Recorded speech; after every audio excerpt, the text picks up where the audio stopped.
Assalamualaikum warahmatullahi wabarakatuh. We are from the last group. We'll tell to you all about the community structure. Before that, let us introduce ourselves. My name is Diamondita, last number 115. My name is Desi Tribodorini. Class number is 116. My name is Vela Natalia. The last number is 117. My name is Vinicius Haji, class number 128.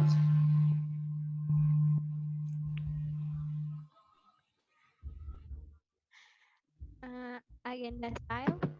The first, community structure pattern, a global and biome and landscape.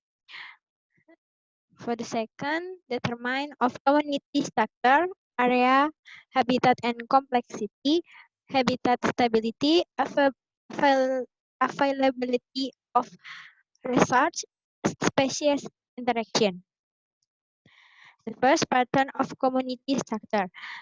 A central theme of community ecology has been in the identification of pattern in community structure across environmental gradient in space and time. Identification of pattern in community organization has become increasingly important to population and ecosystem. Management goals, introduction of exotic insect to combat noxious pests, weeds or other insects requires attention to the ability of the biocontrol again to establish itself within the community and to its potential effect on non-target component of the community. Effort to conserve or restore threatened species require consideration and maintenance of the underlying community organization. Maksudnya, pembahasan utama kali ini dari ekologi komunitas. Nah, ekologi komunitas ini adalah identifikasi pola dalam struktur komunitas di seluruh lingkungan, gradien dalam ruang waktu. Nah, identifikasi pola dalam organisasi komunitas ini telah menjadi hal yang penting bagi populasi dan ekosistem dan tujuan manajemen. Pengenalan serangga untuk memerangi hama yang berbahaya atau yang merugikan seperti gulma atau serangga lain membutuhkan perhatian pada kemampuan agen biokontrol untuk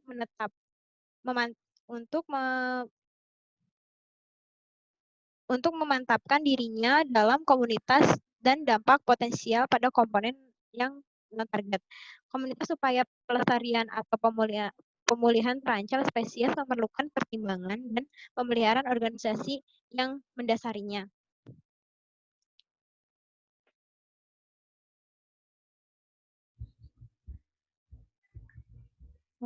Pattern of community structure. The first is global pattern.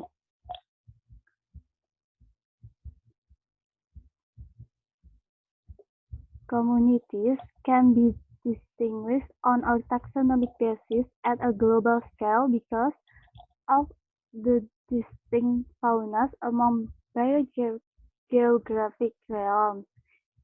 However, similar community types on different continents often are dominated by unrelated species with similar attributes.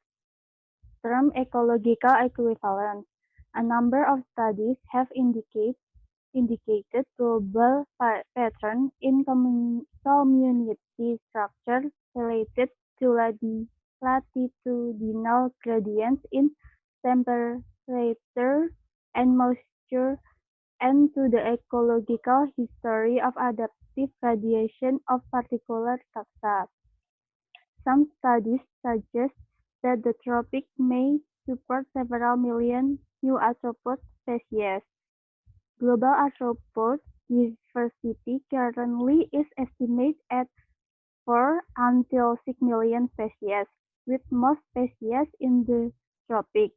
Although diversity may be high in the tropics, densities may be low and make detection of many species difficult. Jadi, komunitas itu dapat dibedakan atas dasar taksonomi pada skala global karena fauna yang berbeda di antara bidang geografisnya. Namun, tipe komunitas yang serupa di benua yang berbeda seringkali didominasi oleh spesies yang tidak terkait dengan sifat atau ciri yang sama, yang disebut kesetaraan ekologis. Sejumlah penelitian telah menunjukkan pola global dalam struktur komunitas terkait dengan gradien lintang dalam suhu dan kelembapan dan untuk sejarah ekologi radiasi adaptif taksa tertentu. Beberapa penelitian menunjukkan bahwa daerah tropis dapat mendukung beberapa juta spesies arthropoda baru. Keanekaragaman arthropoda global saat ini diperkirakan mencapai 4-6 juta spesies dengan sebagian besar spesies di daerah tropis.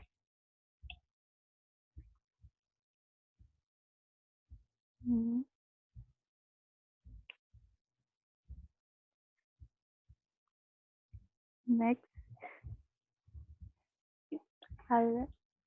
biome and landscape. To some extent, pattern may reflect variation in occurrence or dominance of certain taxa in different biomes. However, as more data have become available, some patterns have become equivocal. General functional groups are common to all biomes, for example, predator, parasite, detritivores, and herbivores. Whereas other functional groups depend on particular resource being present. For example, subsucker require vascular plant and wood borers require wood resource. Jadi, pada biome dan landscape, itu sampai batas tertentu, pola dapat mencerminkan variasi dalam kejadian atau dominasi taksa tertentu dalam bioma yang berbeda. Namun, karena semakin banyak data yang tersedia, beberapa pola menjadi samar-samar. Kelompok fungsional umum itu contohnya ada herbivora, predator, parasit, dan detritivore. Kemudian untuk kelompok fungsional lainnya tergantung pada sumber daya tertentu. Contohnya ada penghisap getah yang membutuhkan tanaman vaskular dan penggerek kayu yang membutuhkan sumber daya atau ketersediaan kayu.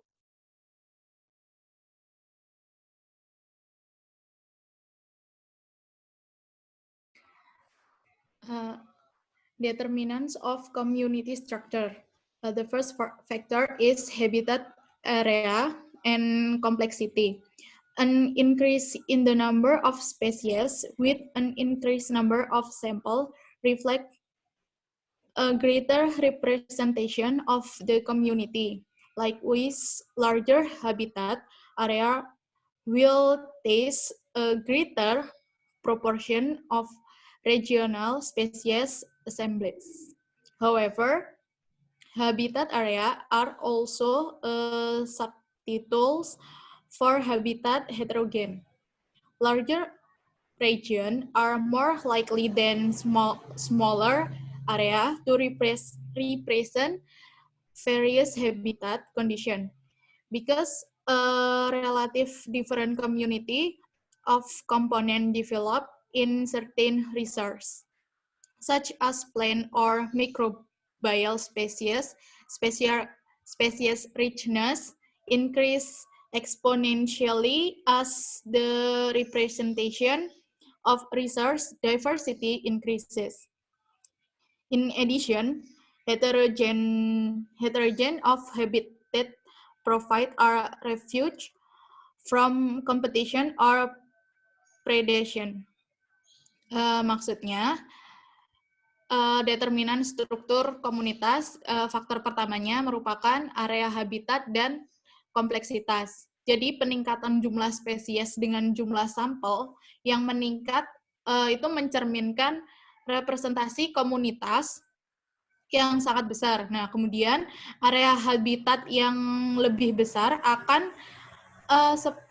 menggambarkan proporsi yang lebih besar dari kumpulan spesies regional. Tapi area habitat juga merupakan pengganti untuk habitat heterogenitas.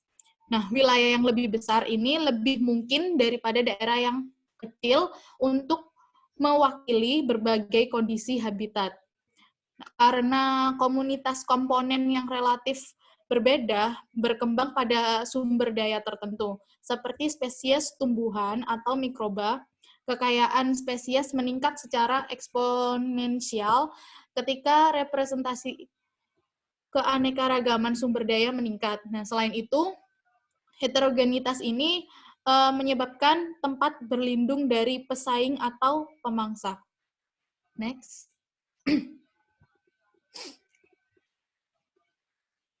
The second factor is stability of habitat. Habitat stability determines of the length of time available for community development. Wilson's proposed 4 stages in community development. At the first is non-interactive stage. The non-interactive stage occur on newly available habitat or immediately following a disturbance, when number of species and population size are low. At the second, interactive stage. Competition and predation influence community structure, with some species disappearing and new species arriving.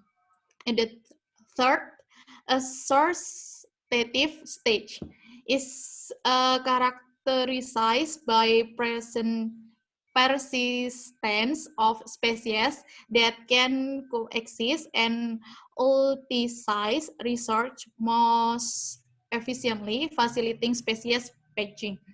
And the last one, evolutionary stage, is characterized by coevolution that increase the efficiency of overall utilization and species patching. Maksudnya, stabilitas habitat ini merupakan faktor kedua dari determinan struktur komunitas tadi. Nah, stabilitas habitat ini menentukan lamanya waktu yang tersedia untuk pengembangan masyarakat. Wilson mengusulkan ada 4 tahap dalam pengembangan masyarakat. Nah, yang pertama adalah tahap non-interaktif yang terjadi pada habitat yang baru tersedia segera setelah gangguan, ketika jumlah spesies dan ukurannya rendah. Tahap yang kedua adalah tahap interaktif. Nah, ketika jumlah spesies meningkat selama tahap interaktif ini, otomatis kompetisi dan predasi mempengaruhi struktur komunitas dengan beberapa spesies yang menghilang dan spesies baru yang tiba. Tahap yang ketiga adalah tahap asortatif yang ditandai dengan kegigihan spesies populasi yang dapat hidup berdampingan dan memanfaatkan sumber daya. Dan faktor yang terakhir, tahap yang terakhir, adalah tahap evolusi yang dicirikan oleh koevolusi yang meningkatkan efisiensi pemanfaatan keseluruhan dan pemangsaan spesies.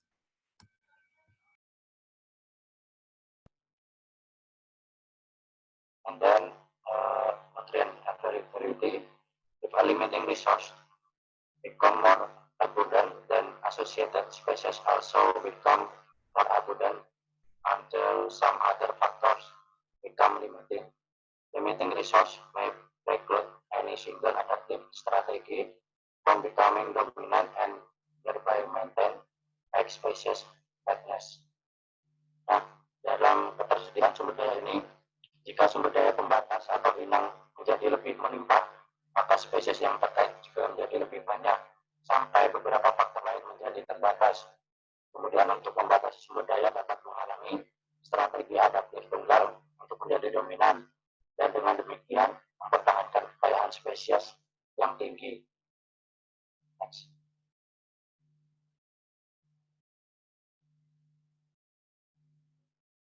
Dan species interaction. First, species interaction can increase or hinder the persistence of some species. However, the presence of competitor, predator, and mutualists also influence the persistence of related species, both directly and indirectly. Then the combination of factors from the bottom up, supply resource, and top down trophic cascade, then to stabilize the population level, whereby change in abundance at any trophic level affect abundance at other trophic levels.